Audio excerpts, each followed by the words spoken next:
ద్రవ్యాలు లేని సమాజం కోసం ఏబిఎన్ విజయనగరం జిల్లాలో నిర్వహించిన అవగాహన సదస్సుకు అనూహ్య స్పందన లభించింది.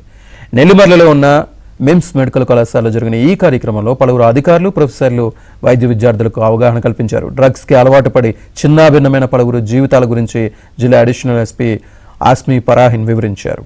చెడు అలవాట్లున్న స్నేహితులకు దూరంగా ఉండాలని విజ్ఞప్తి చేశారు. ఒక్కసారి చెడు అలవాట్లకు అలవాటు పడితే జీవితం అంతా చీకటే అన్నారు. ఇదే సదస్సులో పాల్గొన్న జిల్లా జాయింట్ కలెక్టర్ కార్తిక్ మాట్లాడుతూ విద్యా సంస్థలకు, ప్రార్థనా స్థలాలకు దగ్గరలో మద్యం, ధూమపాన వినియోగాలు, అమ్మకాలు వంటివి నిషేధాలు అమలు కాకపోతే కఠిన చర్యలు ఉంటాయని అన్నారు. యవ్వనంలో అలవాటైన చెడు వ్యసనాలు ఆఖరి శ్వాస వరకు కొనసాగుతాయని అన్నారు. అనంతరం విద్యార్థులు అడిగిన పలు ప్రశ్నలకు సమాధానాలు అందించి వారిని చైతన్యపరిచారు. ఈ సదస్సులో మిమ్స్ వైద్య కళాశాల చైర్మన్ ఏబిఎన్కి కృతజ్ఞతలు తెలిపారు. చిన్న దొంగతనాలు స్టార్ట్ చేస్తారు. I'm just focusing at the boys because this is more seen in men when compared to women, so don't mind, I'll definitely come again and talk to you about different issues. So my entire focus is on men. So చిన్న దొంగతనాలు start చేస్తారండి.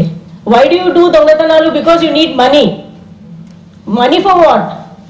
To buy these drugs initial గా మీకు ఎట్లా ఇస్తారు? They give for free.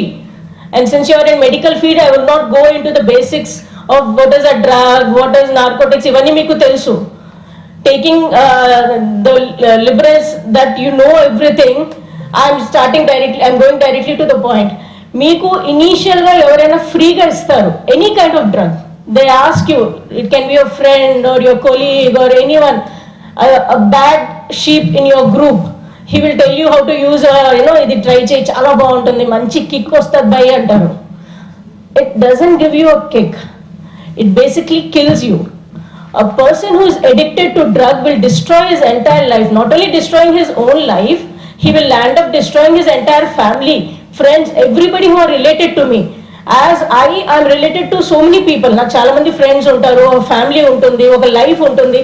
నా వల్ల effect అయ్యే మనుషులు ప్రతి ఒక్కరు దీనివల్ల చాలా వరకు బాధపడతారండి. It's not your entire one single life లేదు. It's not because of one person that is destroying the society.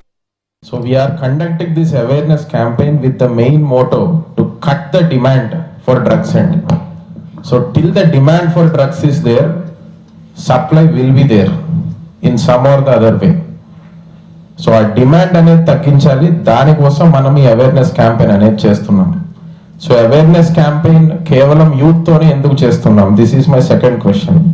Anyone wants to answer అండి? So India is the country with the largest youth population.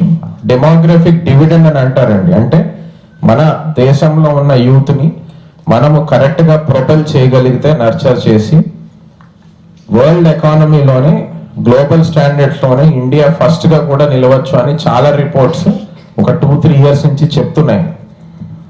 అలాంటి demographic dividend, అలాంటి youth demographic disaster అవ్వకూడదు అంటే ఈ drugs నుంచి మనము దూరం